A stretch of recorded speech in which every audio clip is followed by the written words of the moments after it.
welcome to the Aaron Werner podcast on iCode Media. Today we are bringing back Dr. Eric Baas, and it's been a minute since we've had you on here, Eric. It has. Yeah, I think last time we had just your counterpart, Bob, and he reminded me and you that his viewership numbers were pretty high. So yeah, we'll have to see. We'll have to go for the record today. It was agreed upon that we wouldn't come on together because he would complain about me stealing all of his airtime. So probably more productive this way, and now it gives me a chance to go for the gold medal against him. Yeah. Well, that, and I knew I would lose the fashion battle if Bob yeah, showed exactly. on.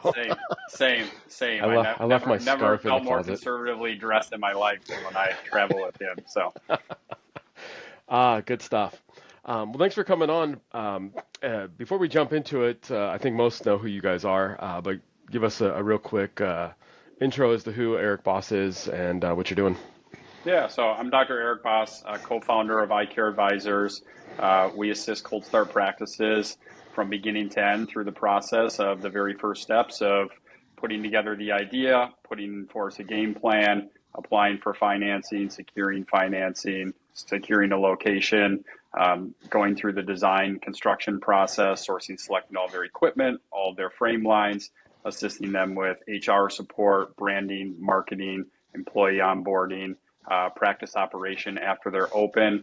Insurance profitability is an area where we dive deep with them as well. And so essentially hold their hand, for a lack of a better descriptor, through the entire process prior to getting the doors open, and then after the doors are open as well, to help each of them achieve their own individual measures of success. Currently, including the practices that haven't opened their doors yet, we've done just over 350 cold starts across the country.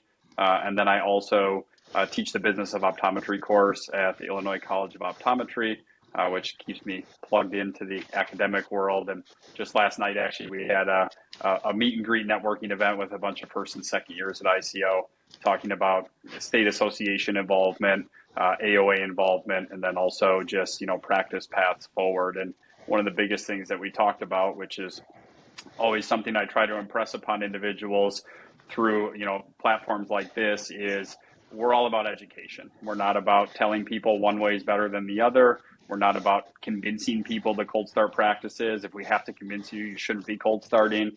That being said, we would much prefer students and new grads to land in their positions of preference, to steal a line from David Heath of SUNY, sooner rather than later. We'd rather they not have to go through 3-4 jobs that they don't like, figure out what, doesn't attract them, only to then finally get to where they want to be. We'd rather they start learning the, ups and downs and pros and cons of all of the plenty of different practice channels available within our profession, which is what makes our profession so great. And ideally get there sooner rather than later, because they are aware of what a certain path entails, whether it's time, whether it's cost, whether it's stress, whether it's people management.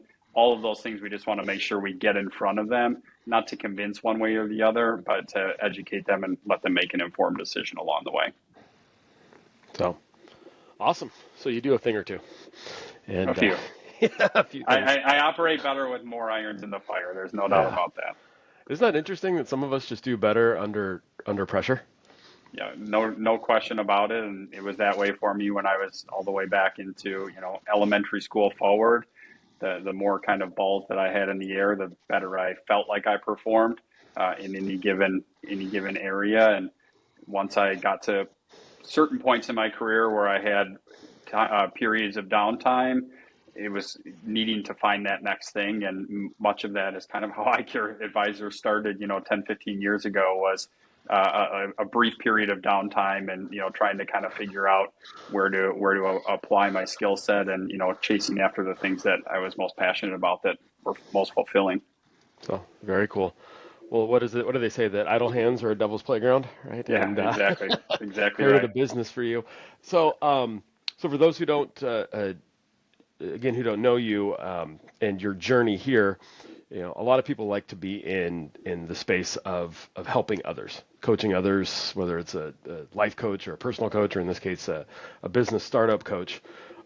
What gives you and Bob what gives you and Bob the credentials to put together an idea like this and help others, right? Sure. What's your background? What qualifications do you guys have to say, hey, look, this is why you should, take advice from us or at least listen to us?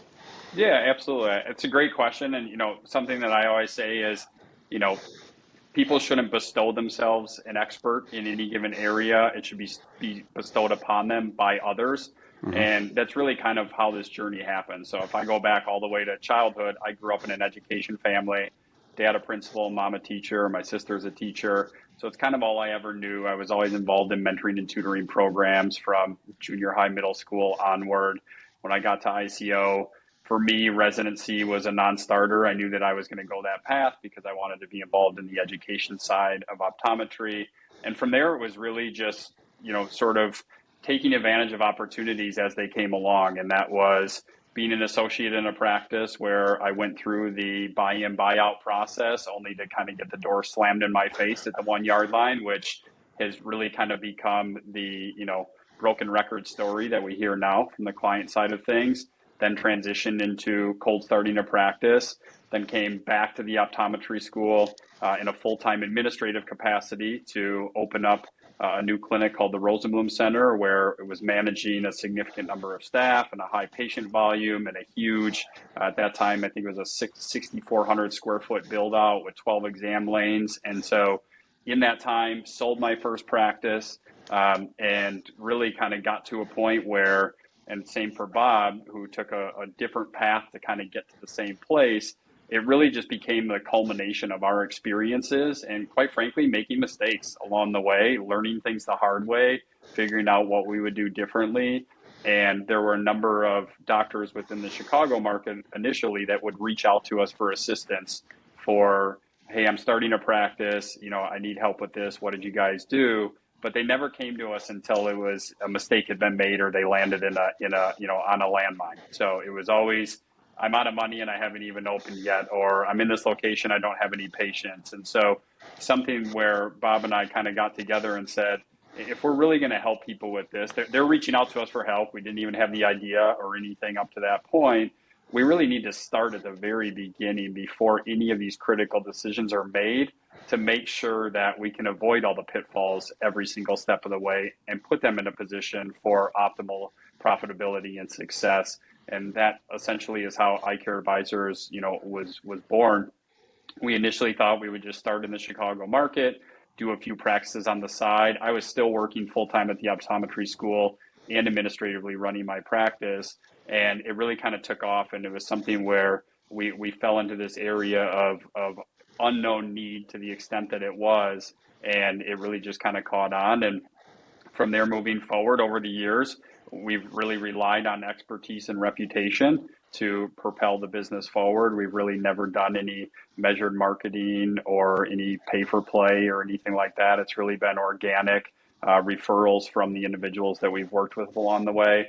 One thing we pride ourselves in is that we don't take any kickbacks from industry in any capacity. All of our recommendations are completely agnostic. It doesn't matter to us which individuals they're choosing along the way, whether it's a lender, whether it's a design team, whether it's equipment. We lay out all the best options. We negotiate the best deals with each of them. We serve it up to them, sort of a choose your own adventure for practice owners. Tell them what we would choose and why, but they're the owners. They hold the reins, and then they're the ones that make the decisions in the end. So it's really become, again, kind of just the aggregate of our experiences. And, having done this 350 plus times, I still tell clients all the time, every single process and project is different. And I learn at least 5 things that change the process for individuals moving forward. And so it's really just continues to evolve. The goal lines keep moving within our profession, within the economy, within the banking world.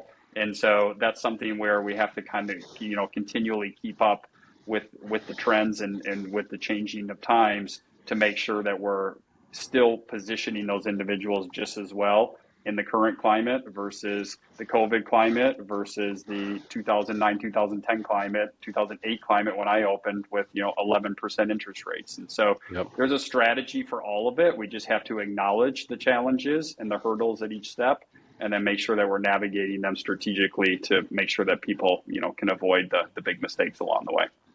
Yep. No, absolutely. And I think it's very, very powerful that knowing that you and Bob are practice owners, right? In the day to day. I remember when we had our first kid, we got advice from everybody, and some of the Hmm. worst advice I got were from people that never had a kid, right? Yeah, Textbook answers, they were spot on, sure. right? And don't do this, don't feed your kid that, keep them away from phones and blah blah blah.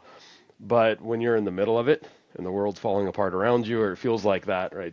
That part they can't internalize, um, Absolutely. Yeah, and we uh, and we so I felt think it it. makes a We difference. felt it when, COVID was the best example of this. Hmm. We felt it from a, you know, practice operation perspective. We felt it from a staffing perspective. We were applying for our own PPP and EIDL loans Yeah, and going through the process and, trying to become as well informed as possible while things continue to evolve. And we felt it. We were, being up here in the Midwest, we were closed down for significantly longer yeah, than, many of our clients in other geographies of the country. And so it's something where everything that's impacting clients is impacting us in real time. All the doctors on our team own and operate their own cold start practices. The vast majority of Bob and my 14 practices here in Chicago, 12 of the 14 are cold starts. And so this is something where it's not something where we just did it 20 years ago and now we're telling people how to do it. We're still actively cold starting. And that I think also is a testament to the belief in just as viable today and just as, successful today as it was at any given, snapshot in time. absolutely. And I'll comment from firsthand because I think when Bob opened Solo, uh, way back when, right on South Michigan, I think I was employee number two, and I remember getting into arguments with Bob because he was trying to convince me to ditch class to stay and work and Yeah, help that sounds out. about right. That Yeah. that sounds about right. Absolutely. Yeah. Um, but right, and great clinician, but fantastic business person. Right, took the time as of you to learn the game of optometry business and how it works, and understood early on that we're the customer, not the vendors coming in. So how do you Absolutely. work with them? How do you engage with them? Just because the rep's nice or is asking you doesn't mean the answer has to be yes, right? It's Yes. you got to focus and have the patient first, and everything focuses towards what's good for them and then what's good for the business and whatnot. So I was very impressed back then, and clearly you guys did something right. And the altruism started back then. I remember when Bob and his partner had opened Solo, they were freely sharing their business plans and whatnot with students Yep. looking out. So the idea of They helping they was huge. assisted me on my first practice, and I opened doors a mile away from them.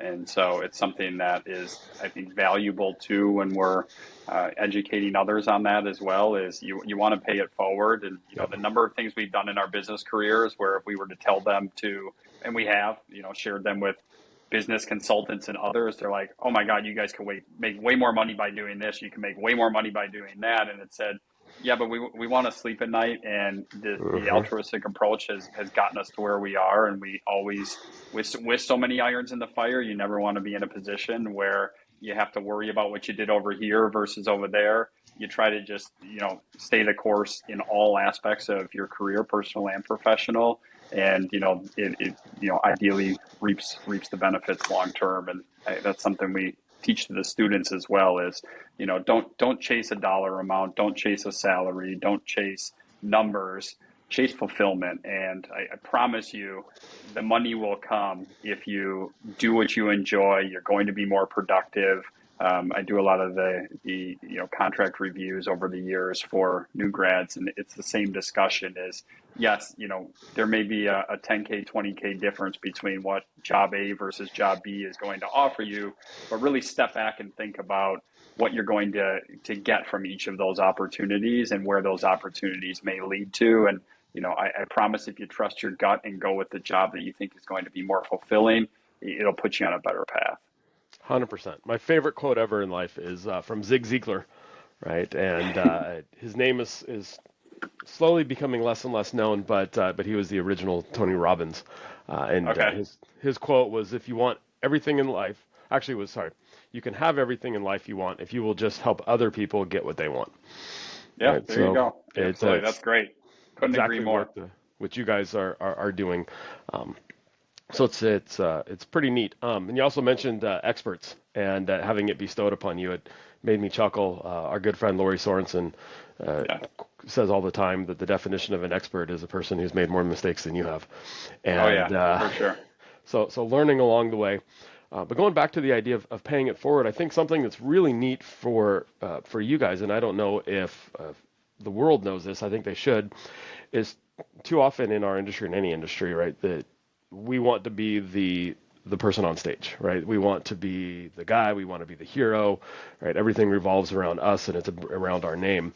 And you guys have done an awesome job of taking individuals that have cold started and worked with you and shown, leadership and that skill set, if you will, and elevated them into positions that you could have easily not and kept all the the glory, if you will, for yourselves, but building that team so that it's not about you and Bob, it's about all the cold start practices that you're trying to help and finding the right people to put into leadership roles and areas of expertise to give back to that community and really help them develop themselves professionally as well, which I think is pretty cool Absolutely. and pretty unique. Absolutely. I appreciate that. We definitely prefer to put others on stage than to be on stage ourselves. And, we've found that and I look back at my own career, by those individuals that empowered me early on are really the ones that help provide the drive and motivation to do more and in turn to help other individuals accomplish the same. And so whether it's other doctors on our team, whether it's clients who have become experts in particular areas, we have a couple of clients right now speaking nationally on, myopia control, certainly something that Bob could speak, passionately about. And from experience, we'd rather put those individuals into those positions and give them the opportunities, because at the end of the day, something that we always say, and when I ever have intro calls with any potential clients or even just doctors that are looking for guidance, one thing that I always say is our mission personally is the promotion and preservation of independent private practice optometry. We firmly believe that remains the foundation of our profession, despite continual noise from other angles. We find in the schools, something that I have constantly tried to convey back to the schools is, yes, I understand that we want to remain neutral as an educated institution as to what is better for the profession, whether it's, I shouldn't even say what's better for the profession, but keeping all opportunities open to graduates, whether it's commercial, whether it's private equity, whatever it may be. But the reality is, if they look back at who supports them from an alumni perspective, and they look back who the largest donors are, and they look back to those that are giving back the most, nearly 100% of them are private practice individuals. And so I think that in order for us to continue to propel private practice, we have to empower the individuals that are either in it or are going in it or are considering going in it, so that they can then be in a position to continue to propel the practice forward, because we're not going to be here forever. We're fighting a good fight, but we can only fight it for so long. We have to be able to pass these torches on to individuals. And like I said, I've had a ton of great mentors in my career that have done it for me. And the first opportunities there's nothing, I think, in my opinion, nothing feels better professionally than everyone has different definitions of success. But for me, my initial sort of feelings of success came when I first found myself in positions to be able to help somebody else. Yep. And that was something that was empowering for me. It was something that was fulfilling for me. And that was something that really kind of made me feel like, okay, well, I have all these other avenues. I still need to quote unquote make it, but I've at least made it in this realm because other individuals are able to benefit from either my time or my expertise or whatever it may be. And that was really sort of an organic indicator to me of, wow, I really feel fulfilled and feel like I've at least succeeded in that avenue because I'm able to now help somebody else the same. Yeah. The Myopia Collective. CooperVision and the AOA have partnered in a groundbreaking initiative to change the way optometrists in the U.S. treat children with myopia. The purpose of the Myopia Collective is to rally the profession of optometry and its allies to interrupt the status quo and elevate the new standard of care for children with myopia. Every individual is encouraged to become a member of the collective. By joining, you commit to taking action to help slow the progression of myopia in children. You'll receive updates and information about the collective and its work in the fight against myopia. gain access to educational opportunities and resources offered by the collective, and hear from change agents, the ambassador optometrists selected to serve as advocates for community and policy change that facilitates the mission of the collective. Scan the QR code or click on the link in the show notes to join the collective today. In the past, our focus revolved around prescribing MacuHealth or MacuHealth Plus to patients at risk of macular degeneration, while also recommending it to collegiate and professional athletes for enhanced contrast sensitivity in sports performance. However, this year's introduction of the Life Meter has been a game changer. The Life Meter revealed a concerning truth. Many of my patients have alarmingly low skin carotenoid levels, indicating potential deficiencies in essential body tissues like the retina and brain. Supported by over 30 peer-reviewed publications, Life Meter's accuracy, consistency, and effectiveness has been demonstrated across 2,000 subjects with diverse backgrounds. With this newfound insight, I can now have meaningful conversations about carotenoid levels with all of my patients, even those who may seem outwardly healthy. To learn more about this empowering technology, feel free to contact your MacuHealth representative or click on the link in the show notes. Together, let's optimize patient care and elevate their well-being.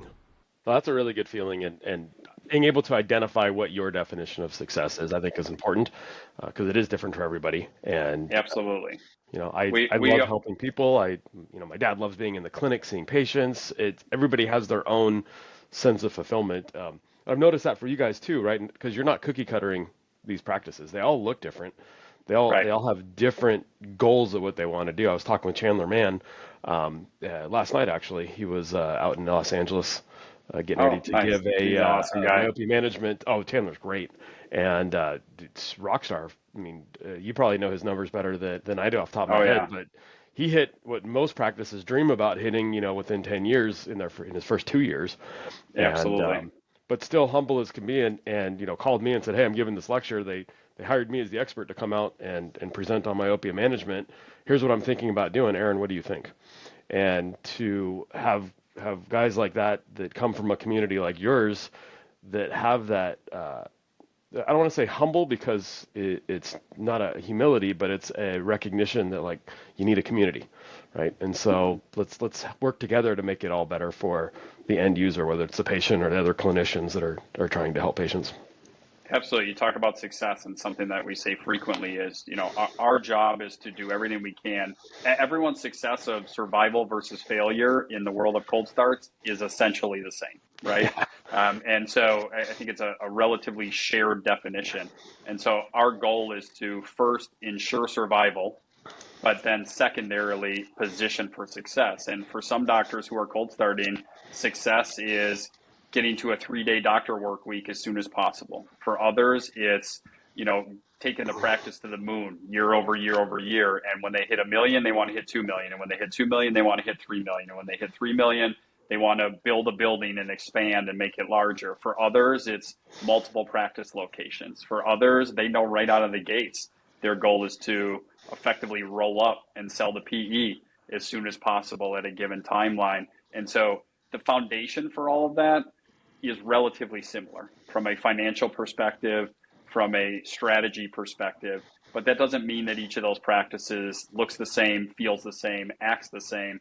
That's up to the individual doctor to, instill that culture within their individual practice, and us to help guide that along the way so that each of them can then find their own definitions of success and get to that point. Yeah, absolutely. And you also can't be an expert on everything. It's No. Yeah, I joke with my students that, in ICO, they I think at every school, you're felt like you have to be an expert because you've, sat with the Len Mesners, and now you feel like you got to be an expert on neuro, and then you've sat with the Shaglasians, and now I got to be an expert on glaucoma, and you feel like you have to know it all and do it all, and then you graduate, now you've got to be an expert in, all your financials, and an expert in tax code, and an expert in managed vision care and medical insurance, and yada, yada, yada, which I think is a little silly, right? Where it really takes that community to have people who have the expertise and knowing who to tap into and just sharing the knowledge so that you can focus on what you want to do, right? Whether Absolutely. And that's sell, yeah. And that's why we've created the team that we have is, for the 10 individuals on our team, every project works with every individual at some point that team member is playing quarterback. And whether it's, branding and marketing and human resources, that's a single team member. When it's insurance profitability, that's another team member. When it's equipment, that's another team member. When it's optical and frame inventory, that's another team member. And, we kind of always joke because a lot of the initial interaction is with myself. I do all of the intro calls with anyone that reaches out that is either interested in our services or, more importantly, just interested in guidance as to, how they should proceed based on what their goals are. And, the areas that I'm playing quarterback aren't every area within the process, but many clients get used to initially talking to me on a regular basis. And then we'll get into, insurance profitability, which is not my expertise. And I'll say, listen, I'd be doing you a disservice if I was the one that taught you everything you needed to know in this arena. We have Dr. Grove, who is an absolute expert in that arena, and she's going to explain to you what the strategy is for every single patient encounter and every single patient scenario. And, far be it for me to be the one to help them choose their frame inventory when we have a, 20-year optician expert on our team in Michael that is, helped all 300 plus cold starts curate their entire inventory based on their patient demographic and based on their budgets and based on, what they are interested in, what their patient base is interested in. And so I think the true experts know where they're not experts. And I'll be the first to acknowledge any area that's not in my personal wheelhouse. It's important for us to find someone whose wheelhouse it is, and then make sure that they're the ones, playing quarterback during that phase of any given project. Oh, absolutely. And I think it's pretty neat that, everybody knows that it's listening, right? I grew up in Vision Source. I work for them now. I have a practice in Vision Source. And that's the value I get from that community is having a world of experts. And so when you're cold starting, there's some nuances that are a little bit different, I think, for needs for a cold start practice that might be different from more established practice. And certainly in growth projections are different. Cash flow challenges are hopefully slightly different. Hopefully tenured practice isn't having the same cash flow challenges, right? But ideally not. Ideally not, right? It's different. So it's really neat that you guys have that and you've identified those folks in between. And I think I've worked with almost all of them, right? Julie and Kevin and Kristen and whatnot, and Audrey, and fantastic individuals. And I think that's a reflection of the culture that you and Bob have just naturally built. I want to ask because you work with a lot of the students, and you work with a lot of new grads. It's probably more of who the cold starts all are. Although I'm sure there's plenty who've been in industry for a long time. Worked in retail and said their dream has always been to own. When I talk to colleagues and when I hire employees that are that age group, it's really easy to fall in the bucket of saying, well, this generation is just lazy. They don't want to do anything. There's no ambition, right? They can't look at me without staring at their phone, or can't talk to me rather without staring at their phone. What's your experience with this generation that's looking to graduate now, or is graduating now, and where you see them going? Yeah, I would say, I get to see it from two sides. So I see it as an educator in the sense that in teaching the business of optometry, I'm interacting with literally every single third year each year at ICO.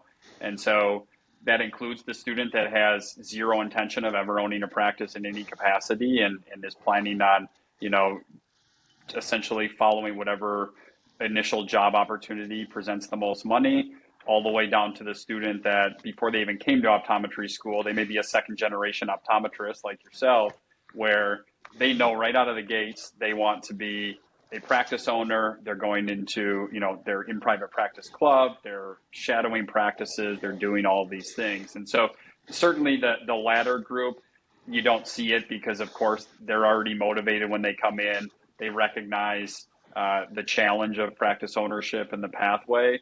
When I'm having the introductory calls with individuals, it really kind of, runs the gamut. And what I try to do is, one of the first things I always say is, I will never try to convince you to cold start a practice.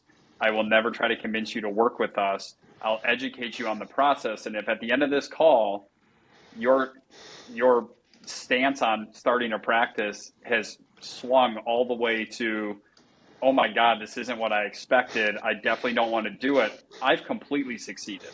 That means that I've educated you well enough that you recognize, you know what, this path isn't for me. And so it's Hmm. not sugarcoating by any stretch of the imagination. If anything, we probably play the hand more in the other direction to sort of guarantee that individuals truly understand what they're signing up for. And, it's a year plus long journey. From a financial perspective, we're taking into account literally zero for the practice owner in the entire first 12 months from a pro forma perspective. That doesn't mean that that's how it'll play out, but we want them to prepare for that. So you want to be prepared for the worst and then be able to reap the rewards of anything beyond that. But making sure you're prepared for the worst case scenario is what gets you to that, what we talked about earlier, survival point, so that you can then be positioned for success. And so a lot of it is just really making sure that they understand this is how much the loan amount is going to be for what you're looking for.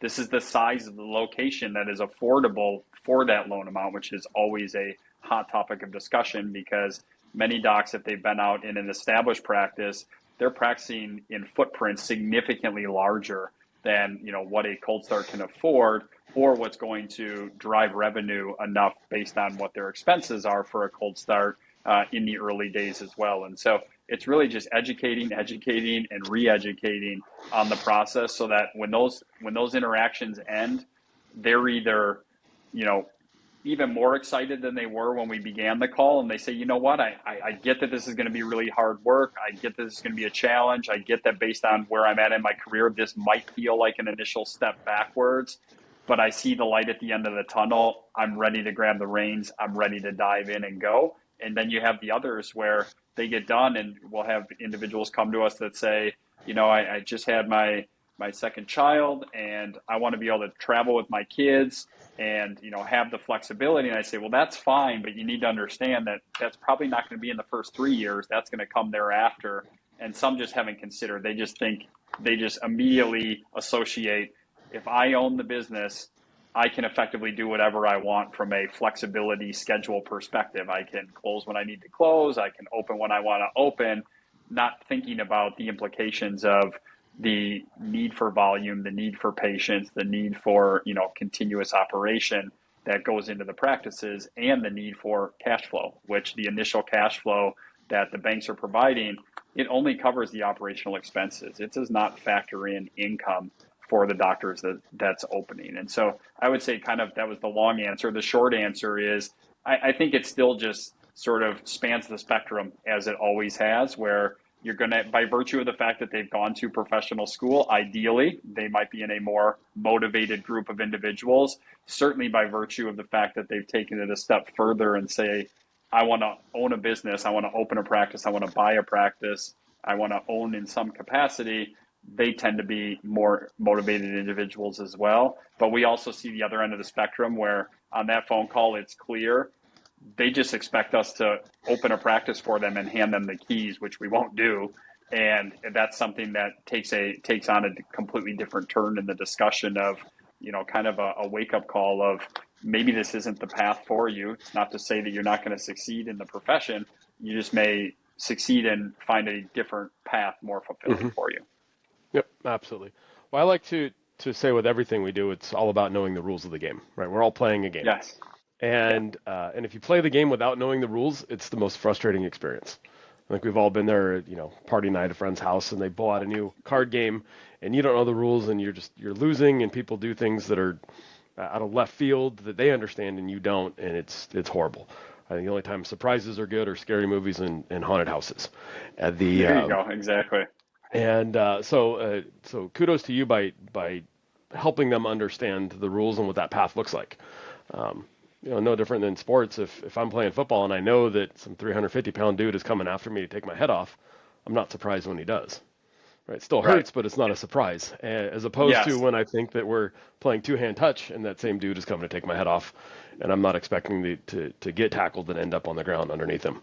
Yeah, exactly right. And that brings up actually a really good point as it relates to the cold start process is how important the order of things is. And while it may seem most logical to find a location that you're interested in, try to calculate what you think it's going to cost, and then go ask the bank for money.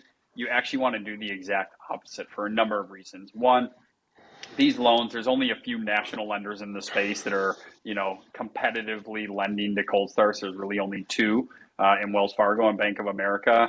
They've become very competitive with one another, which has been a huge win for doctors for sure. But you want to understand there's not a ton of deviation. There's percentages built in terms of how much working capital they provide. There's percentage minimums in terms of how much the loan amount is going to go towards equipment. There's only so much that they're going to lend towards build out and soft costs, et cetera. And so we want to know the box with which we're working in first before we go look for a location, because the last thing you want to do, and this is unfortunately what does happen fairly often, is initial point of contact for an optometrist might be a real estate broker, for example. And they saw him at a meeting, or they saw him at a conference, whatever it may be. And obviously, in most cases, that realtor's sole goal is to find them an optimal location. And so they're doing what they believe is in the best interest of the doctor. I totally understand that. But they're not thinking of the 10,000 foot view, big picture. So I have this incredible location. It's right next to a anchor grocery store, high traffic area, great visibility. It's 3,000 square feet. The doctor falls in love with it. They negotiate an LOI, and they're in the lease phase. And then all of a sudden, someone finally says to the doctor, "Do you have financing in place?" And they haven't even talked to a bank yet. Well, they're already probably 2 months behind in their process because, one, you have to get through the financing process, which can take easily 2 to 5 weeks, depending on the lender. But two, they're going to find out very quickly, certainly if that's in a mid-major or major market, that 3,000 square foot space isn't going to qualify for that loan based on the rent amount. And secondarily, with the current cost of construction of a shell space, $180 to $200 a square foot, they might have a literal $600,000 build out for a practice of which they can't even get a loan for that amount and still have to buy equipment and still have their working capital. And the last piece of the puzzle is it takes a lot longer currently to get through permitting in many municipalities. Houston, Texas is an example, 3-4 months to get through permitting.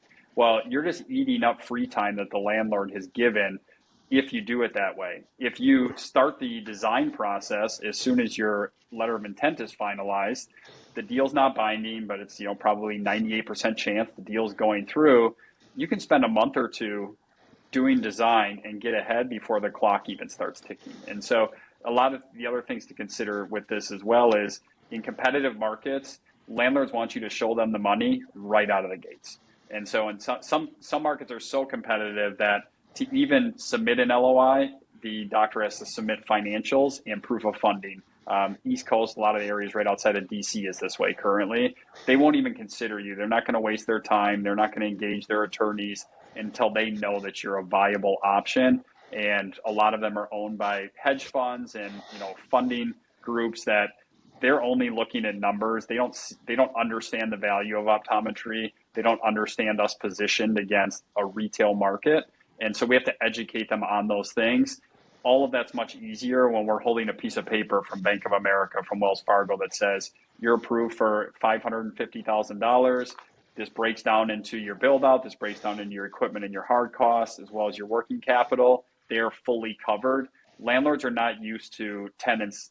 There's no restaurant out there that can go get 100% financing. It just doesn't exist. They're having to put significant skin in the game. For optometry, dental, chiro, veterinary, we literally have 100% financing opportunities. And so a lot of it is just educating landlords that we're here, we have the money, this is what our project looks like, this is the viability of us as a tenant, and we have to do that step first. And so we don't want to get our steps out of order, to your point earlier, where we're on step 3 and we haven't even considered step 1 yet. Yep. And that's good to know. It's funny, I work a lot with Chris Wolf and Kyle Clutie on what the process is, right? Processes in the practice. When you're bringing in new equipment, technology, it's IPL is a great example, right? A lot of offices I've seen and worked with and consulted with, after the fact, brought in the equipment, spend 100 grand on the laser and updating the exam lane to have a spa experience, and haven't been profitable because they never thought through what the process looks like. How am I going to capture these patients? It was very much a, if I buy it, they will come type of mentality. And which we all know does not work. Does not work. And unfortunately, because the reps in that sector are about as aggressive as they come. And they will almost guilt doctors into thinking they're going to fail if they don't bring in, the equipment. And many practices, we see it all the time with cold starts for sure. It's like the second they open those doors, the reps just descend upon them, and they don't have the volume to support it. And it's, as I always say to clients, would you ever go to your dentist for Botox before you ever had your teeth cleaned? And they laughed. They're like, of course not. And I said, well, then why would you think that anyone would ever come in for IPL when they've never even had an eye exam with you and chosen you as their provider in the first place? It takes time, and you have to instill that confidence. And most patients still aren't educated on us as full scope medical optometry providers. Unfortunately, in most markets, they still think of us as the glasses and contacts people. We have to get them in first, educate them on everything they do, give them an experience beyond anything they've ever had.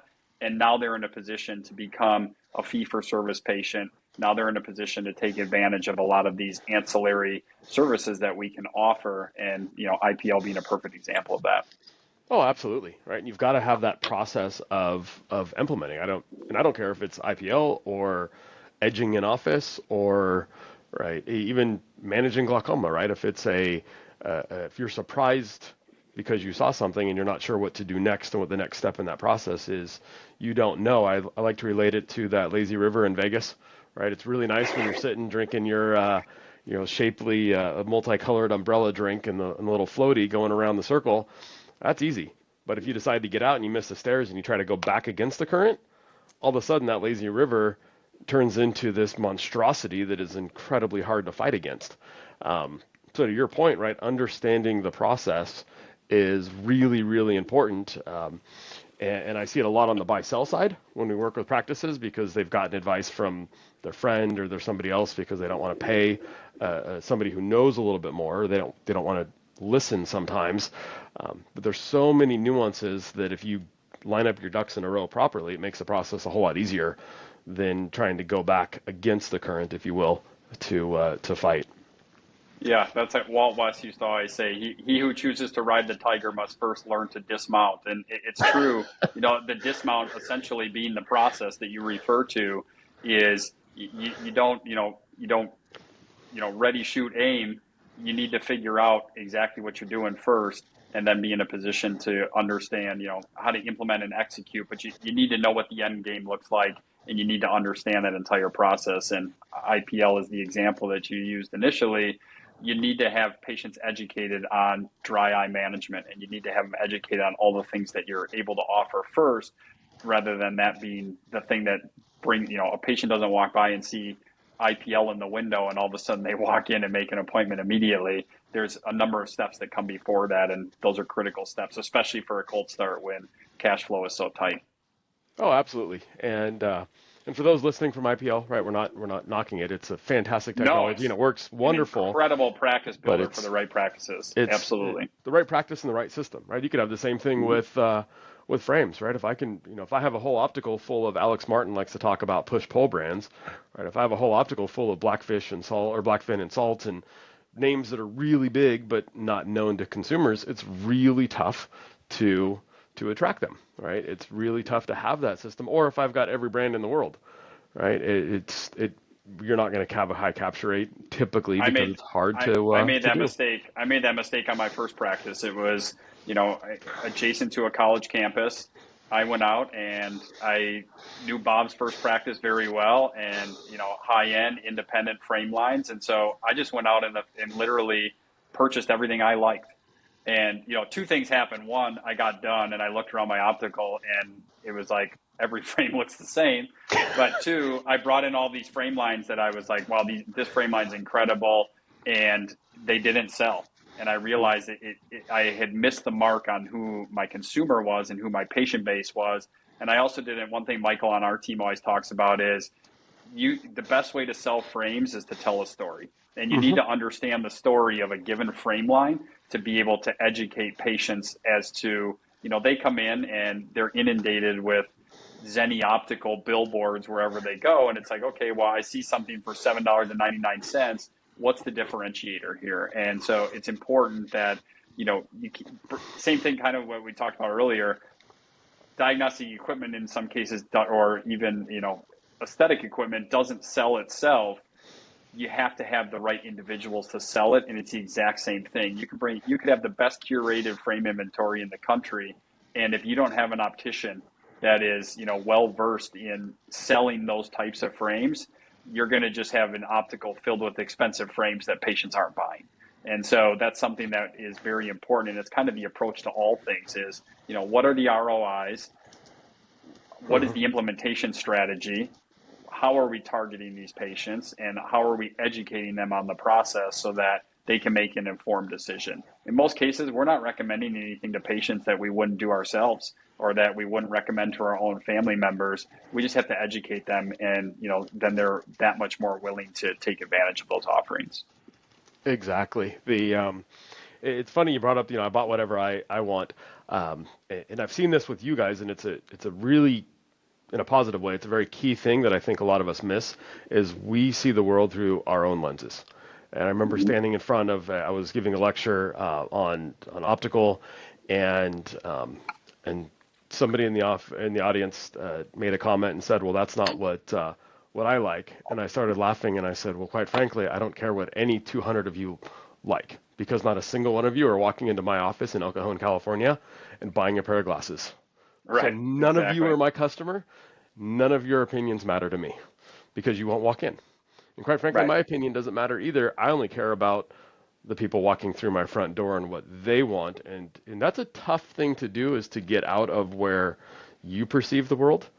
And because that's all we know. I mean, 45 years yesterday, that's all I know is how I perceive the world. But taking the step to understand who your patient base is, understand the demographics of your customers, what their needs and their wants are, and building up for them. We had a while back, we had a series. Oh gosh, probably 4 or 5 years ago now. But the general manager of a high-end department store, I'll think of the name of it in a minute, was on, and she was talking about selling stuff that's not hers, right? That she doesn't have the fashion, and she was laughing and said, "I opened up a box for the women's section and pulled it out and thought they had accidentally sent me like the kids section because the shirt was this big, and but that was the style, so it's not what I want. It's what the consumer wants." And she goes, "We couldn't keep it in stock. Absolutely. Right? They all came in buying it. I would have never bought it, but hey, Sure. right? Somebody smarter than me knew that's what all the 20-somethings were coming in buying, so we sold it." Exactly right. And that's something that makes no two projects the same, is having to figure out based on location, based on demographic.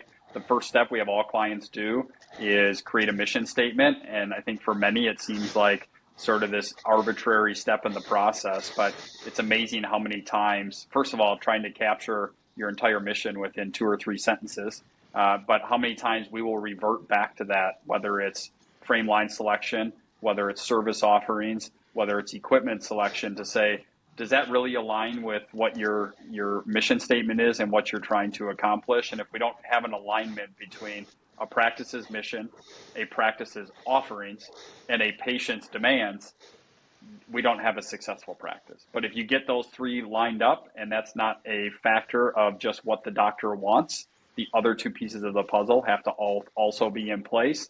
And that's something that we really try to educate on, is you can set out to define your identity, but in many cases, the identity will be handed to you in some capacity by your market, your location, your practice, culture, your staff, who your patients are. And, that was something, going back to the initial example of my first frame inventory, it was very humbling for me. And I learned very quickly I wasn't listening to the patient base. I was just opening my practice the way that I wanted to. Mm-hmm. And, my practice evolved into something that still aligned with my mission all along, but it certainly looked different than what I had drafted on paper, initially. And had I been too stubborn to recognize that, I would have done far more poorly in practice performance. But the sooner I was able to, and luckily it was easy to recognize quickly because people weren't buying frames. As you know, once it happened, it was easy to pivot, and that feedback really helped generate what my practice became over the subsequent years. Yep. Well, it's a very good parenting is a very good analogy, right? And even marriage, right? My wife had an idea of what being married to me was going to be like, and vice versa. And you turned it on its head, right? Yeah, we are very happy, but I'm pretty sure that it's not what she thought, had in her head. And then when raising kids, right? I've got an idea of where what I want for my kids, but sometimes I forgot that they're their own people, and they get to make choices, and they have they get a vote. When I stepped back and stopped trying to guide them into the person I wanted them to be, and help support them becoming the person who they wanted to be, right? The relationship was much better, and they became significantly more successful. And now it's really cool to watch them be who they are as young adults. And I think that's a lot with our practices too, right? We've got to be hands-on and nurturing it in their infant stage. But we got to recognize that they're going to, sometimes come on their own sleep patterns. They're going to decide what food they like. And if a toddler, right? If they don't want to eat something, you ain't getting it in their mouth. And so understanding that you don't have full control, but you do have full ability to guide, and then helping. I think associates are the same way, and a perfect example, yep. Right? I mean, no one's ever going to have the owner's mentality, no matter what. And it's important to understand that each associate has their own identity, and they're going to have their own ways of being effective. And you can provide the guide rails based on the practice culture that you've established, and set expectations. But that associate's going to thrive significantly more if you allow them some autonomy to implement the things that they're good at and they're passionate about and they gravitate towards, as opposed to just saying, this is how we see patients here, and this is what we do, and this is what we say, and here's your script. They're going to become, robotic and probably resentful pretty quickly. And so yep. I think that applies to that as well in the associate realm. Yep, absolutely. Well, Eric, this has been fun. It's amazing how fast 50 minutes starts always a good time to tick by. Any final thoughts? Just because I know that you're working with cold starts, you see the state of the economy, right? You pull in a lot of different aspects, and their small boats sometimes are trickier to weather the storms than some of the larger 10-year boats. And so what do you see on the horizon for the next year, the next couple of years for the state of optometry, the state of cold starts in private practice?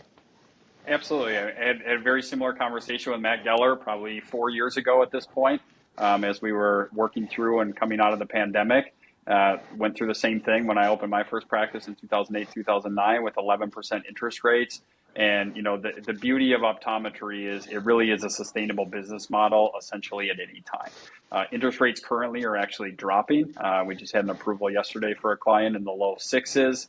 The other thing is just by pure length of project time with the minimum for a full scope permitted build out, typically going to be from start to finish of I want to open my practice to actually opening your practice. You're talking 9 to 10 months. If you get into new construction, of which there's an abundance, you could be 1.5 to 2 years to opening. And so the economy with which you start your project may not even match at all the economy with which you open your project. And so I think it's important for those individuals to realize there's strategies at every step of the way. When COVID happened and we had an increase in construction costs, our project footprints just got a little bit smaller. Well, our Southern California projects were already in small footprints because the rent was so much higher than it was perhaps in, some of the Midwestern areas or some of the more rural areas. And so all we're doing is right-sizing projects accordingly to accomplish the same thing. The practices aren't making any less money that opened today versus 5 years ago versus 10 years ago. They're not growing any slower. The strategies just look different. And it's one of the beauties of optometry of being I never want to use the word recession proof, but I think we're a little more recession resistant than other business models, simply because such a vast majority of our patients, as challenging as vision plans and managed care plans are, they provide a predictable demand, because it's usually the last thing to go. And when economies really start to decline, we even see a lot of companies adding vision plan as a carrot to the fact that they may be taking away their Cadillac PPO plan and switching them to an HMO. But look over here, we're adding vision because it's one of the cheapest offerings. And so patients' habits may change in terms of discretionary spending, but their strategies to be profitable every step of the way, whether a patient walks in and says, I don't want to spend $1 over my frame allowance, or whether a patient walks in and money's never even discussed and they pick out 3 pairs of glasses, there's always a strategy to implement of where you're not upselling the patient, you're not selling them something that they didn't want, you're not overcharging because they're not going to come back. You're providing them what they need, but you're being very strategic on the back end, whether it's insurance, whether it's vendor related, whether it's rebate related, to ensure that you're maximizing profitability. So we see the future of cold start optometry as it stands today, just as bright as it's ever been. The hurdles just look different. And so it's just a matter of navigating those hurdles at any given snapshot in time and making sure that you can, weather the ups and downs and put yourself into a position for long-term success. I think that was very well put. Right, there's always hurdles. They just look different, and having the right team and coach and support around you to navigate those hurdles. Because I graduated optometry school in 2008, and bought in with Dad immediately. So I was subjected to the high rates in the economy, and oh my goodness, what's going to happen? And just because I'm a multi-generation doesn't mean it was handed on a silver platter. I'm still subjected to the environments around me like anybody else. We're successful. We saw lots of practices do really well during COVID and whatnot. So it's I think you nailed it on the head. So Eric, I will have your contact information in the show notes.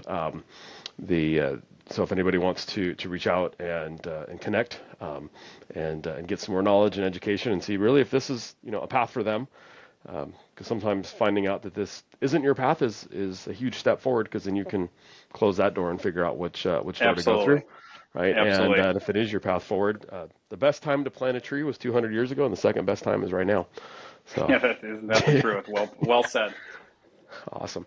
Well, good seeing you. Look forward to catching up in Denver out at the Vision Source Exchange and all that good stuff. Appreciate all you guys do for optometry, all you did for me personally, and look forward to an invite to come out and chat with your business optometry class. Oh yeah, absolutely. Well, we greatly appreciate the time, and we'll definitely take you up on that offer. So text a follow immediately after. Perfect. Thanks, man. All right, take care.